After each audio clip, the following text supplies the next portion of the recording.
first seen it, and I watch a lot of movies, and anybody knows me knows that I do. I've never seen a movie on the relationship of mixed races and donors. It's not been done. And I know many of you as filmmakers about it. Yeah. What made you guys come up with this idea? Because it needs to be told. I didn't even know about this. Sure. Well, I'll let Athena maybe lead off on that question because she was the one who approached me with the topic of the documentary. Yeah. So I was really active in multiracial, I guess, community kind of advocacy, just like social identity kind of stuff. And I kind of learned about the issue by meeting a local Los Angeles patient, Christy Kobata, who's mixed race. And I didn't know that race kind of played a role in matching for diseases as far as bone marrow transplants. I didn't know that there was a trend or a way that people match that way. So I really thought that this was something that needed to be told, not just to mixed people, but all minority groups need to know how their chances are just really kind of low on the registry based on the demographics of what's out there right now. So I just thought that these personal stories of patients needed to be told, and I kind of pitched it to a filmmaker that I kind of was familiar with his work, which was Jeff, and found him on Facebook, and I guess the rest is history. I kind of just wanted to find somebody that could tell the stories in a compelling way, and I knew he was a good documentarian, and he accepted. So. Well, thanks, Athena. So that took us on a 6-year journey to actually make this film, which was very intensive, but it was a big passion project, obviously. Talk about what you have in front of you. Yeah, so these are the stem cell family. You know, I think I'm an animator by trade, so I like to put animation in all of my films. I started off as an animator doing short animations since about 2000. And so in my documentaries, I really like to put animation into it to help explain the concepts. And because this was a medical sort of based documentary and health based, there was a lot of sort of concepts surrounding, you know, genetic matching. So DNA level stuff like HLA. And so basically we used animation to help bring appeal to some of those stories and help it was a little easier for audiences to digest some of that stuff. So the stem cell family became kind of a cute way to sort of explain on that molecular level how matching happens. Now here's the thing. We are a mixed race society, whether people want to believe it or not, we just are. Well, like I said, this is the first time that I've ever seen it. All the thousands of films that I've seen going back to 1999 keeping track of everything. This is the first time that I've ever seen talking about mixed race and donors. Who knew that was important? Who knew? Yeah. Well, And still people don't know. No, you know, this is a very little known topic because unless you're affected by a blood cancer disease, you know, someone in your family, you don't know any of this stuff. And I think if you are mixed at some point in your life, someone's going to ask you to join a registry because someone else on the registry is mixed and they need a match. That happened to me in 2007. And I didn't join the registry because I didn't understand very much about it. And I had kind of preconceived, you know, misconceptions about what it was like to donate bone marrow. And I just was busy, so I didn't join. You know, so until Athena actually contacted me in 2010 about the idea of the documentary, I did more research and realized there was a lot of news articles and sort of stories that surrounded these patients who needed to find matches. And it was like they would say finding a needle in a haystack or winning the lottery for the odds of these people finding a match. And so we started to realize that this was a critical need to find and recruit more people to registries, but also what can be done, how is race being used in the medical context of this particular issue. But also we knew that this film had the ability and the power to save lives, right? If we could inspire, educate people to join bone marrow registries or to donate umbilical cord blood, this film could potentially save lives. And so we knew that, you know, it was a very important film going in. This is why we spent our time taking 6 years to follow patients across North America that Athena had actually been working with for many years prior to capture those stories and bring a human face to a very critical need. Athena, talk about why this came about. Why is this important? Yeah. I understand why, and I watch this in the morning, believe it or not. Oh, wow. I have to watch between, you know, an average of 2.5 movies a day. Yeah. But I watched, this day I watched 7. This was the last one. Wow. But imagine me stopping everything to sit down and watch this. This is how important that film is because, again, we are all in this place whether people want to believe it or not. Yeah. Why was this important? I've always been, you know, struggled with my identity being mixed race myself. I always, I guess, felt a bond or a connection with other people that kind of had the similar situation as me being mixed, and not only that, I lived in a very multicultural, I guess, place. So race is taboo in a sense to talk about, but not. But I don't know. It's kind of confusing. People want to talk about, but they're uncomfortable. So this was something that I thought was a real way to discuss it, but also there was a point to helping people with it.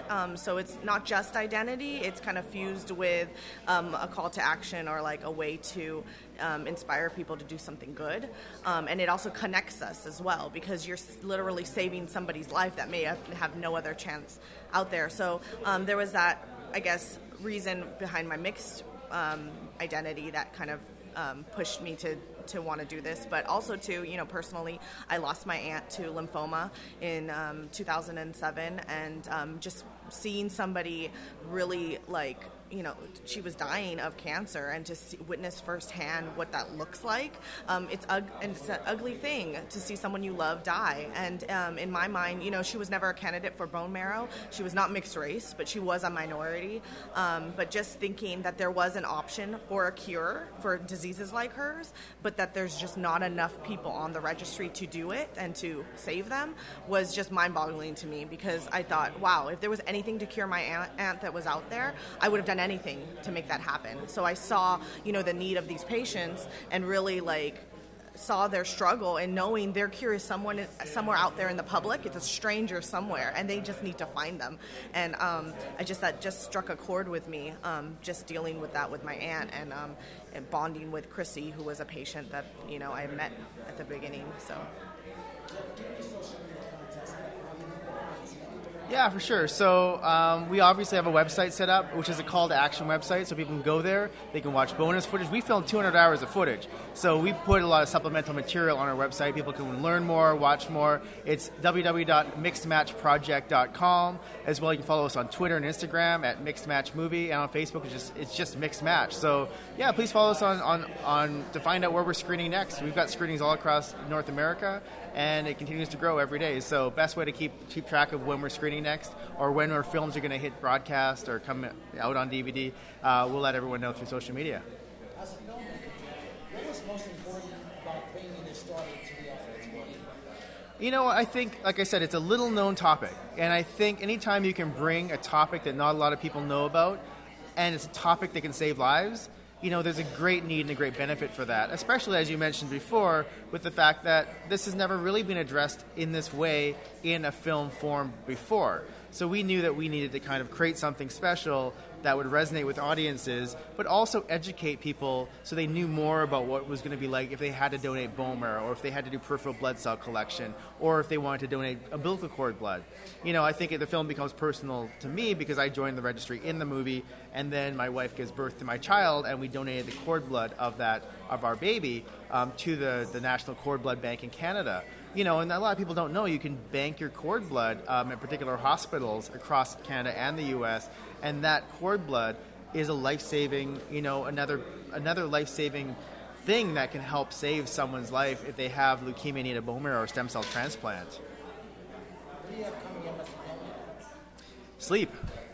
Like I said, we had the birth of my child in the movie. She's now 1.5 years, and we've been extensively touring this film since October at various film festivals. This is our 20th film festival, the Los Angeles Asian American Pacific Film Festival, and so it's been it's been great to connect with audiences, but we're tired, But I think coming up, we just want to keep promoting the movie, obviously. The best thing about making a film is to get it out into audiences, getting it seen. So we're going to really push more public performances, because at each screening, we have bone marrow drives. So people leaving the theater can actually sign up to a bone marrow registry right after seeing the film, which is really a great call to action for somebody who wants to help and take that call to action. So Athena's been very instrumental in hooking up all of those bone marrow drives across America, across Canada. And so I think as a filmmaker, I'm not sure what's next. I think our focus is really promoting this film, getting it out there. And then normally kind of just stuff pops up and we keep making more films. So I might go back to animation. I might do another documentary. I'm thinking maybe I'll do some kids' books. I think as a creative, you always have that ability to just create and continue creating. And that's really important for an artist. Last question. Talk about being accepted here at the Asian Pacific Film Festival. And again, for everybody, audience, give your social medias. Sure. You know what? I've been making films since 2000. I identify as someone who is mixed Asian, so I'm part Japanese, English, Scottish, Russian, German. And I think for festivals, especially Asian American festivals, it's very important for people who identify as Asian to have their stories told, bring our stories to audiences, have them appreciated, celebrated, respected. And I think that for any filmmaker is really important, because a lot of times it's harder for people who are telling us the diverse story to get into a mainstream sort of audience. And obviously our story is speaking to a particular minority groups, right? People who might identify as African American or Asian American. And so these festivals are really important. So the Los Angeles Asian Pacific Film Festival is being a great supporter of my work in the past. I think this is probably my fifth film in the festival. I had a film here in 2010 called One Big Happy Family, and it won a few awards. And that was really great for me, great exposure, got the film out there. I think, helped Athena find out about my work. And so, these festivals are needed, and as filmmakers, we rely so heavily on the fact that they support us so well. And so, I can't thank the festival enough for having us. So, for me, I kind of ducked out of the entertainment business, but and kind of did this more nonprofit advocacy stuff. But it kind of reinvigorated me to find that part, because I was really, I think, with the hashtags Oscars so white and all the whiteness in Hollywood that we hear about and all of that, and also too just the idea that you have to be a certain way or look a certain way to I guess make it in Hollywood really did beat me down, I think, and when I got out of college, and I studied broadcasting. But this kind of, I think, experience being in Asian festivals has really opened my eyes that there is a place for us, and these stories are needed, and in order to kind of break these barriers, we just have to keep at it and keep working hard. So I do appreciate these festivals, and it has made me want to go more into documentary filmmaking, actually. So that's kind of a change for me. Yeah. And again, if people want to find out about us, it's mixedmatchproject.com. Find us on Twitter and Instagram at Mixed Match Movie, and on Facebook at Mixed Match.